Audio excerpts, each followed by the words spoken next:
Эрдэнэт хотын Хангард спортын ордны усан санд өсвөр үе идэрчүүдийн улсын аваргын тэмцээн 4 өдрийн турш болж өндөрлөө.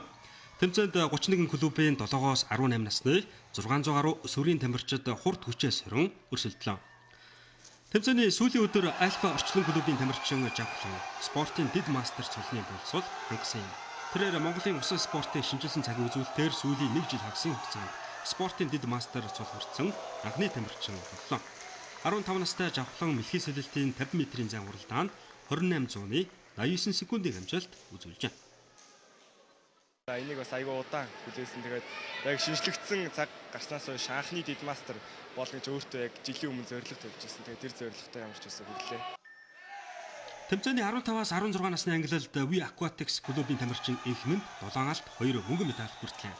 Сүүлийн 8 жил усан спортоор хичээлж байгаа тэрээр энэ тэмцээнийг онцлох тамирчин байлаа. Энхмэнд 8 настайгаас хойш гэр бүлийн хамтаар Лаос улсад амьдарч байна. Мөн тэрээр бэлтгэл сургуультаа Таиланд улсын Пхукет хотод хийдэг юм.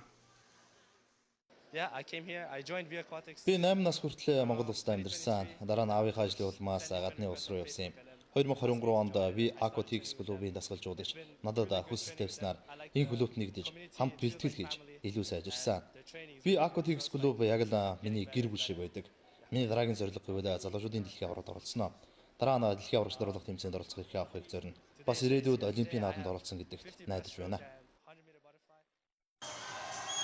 Улсын аваргын тэмцээний 13-аас 14 насны ангилалд Говьдүү хилэм клубын тамирчин Маргад 7 алт 6 мөнгө 1 хүрэл медаль хүртлээ. Тэрээр нэг клубын найзтайгаа ихэнх төрлүүдэд гол өрсөлдөөнийг үзүүлсэн юм. 50 мэлхий дээр бол түүх хийсэн Отгон тавир бит хоёр 1-р байранд 33.97 гэсэн цагаар яг тэмцсэн 1-р байранд.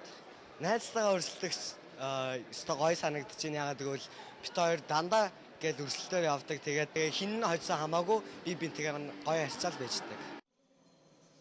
4 өдөр үргэлжилсэн тэмцээнийг багийн дүнгээр олон улсын хэмжээний мастер Зандан бол асгалжуулагчтай Альфа орчлон клубын тамирчид тэргүүллээ. Тэд 29 алтан медаль, 37 мөнгө, 27 хүрэл медаль хүртсэн байна. Хүүхдүүд маань хувийн амжилт болон цагийн амжилтууд маш сайн эхэлж чадлаа. Энэ бол одоо тамирчин хүний цагаа ахиулна гэдэг бол маш том амжилт. Дээр нь бол багийн нийлбэр дүнгээр алтан медаль, мөнгө хүрлээр тэргүүлж чадлаа. Багийн дүнгээр 2 дугаар байрт олон улсын хэмжээний мастер Батуулд дасгалжуулагчтай Сэлэм Загас клубын тамирчид 28 алт 19 мөнгө, 12 хүрэл медаль хүртсэн амжилттайгаар орлоо. Харин Говьдүү хилэм клубын тамирчид 28 алтан медаль, 19 мөнгө, 12 хүрэл медаль хүртэж 3 дугаар байрт шалгарсан байна. Мөн ирээдүйд тамирчны шагналыг Говьдүү хилэм клубын өсвөрийн тамирчин Бэлгүүн хүртлээ.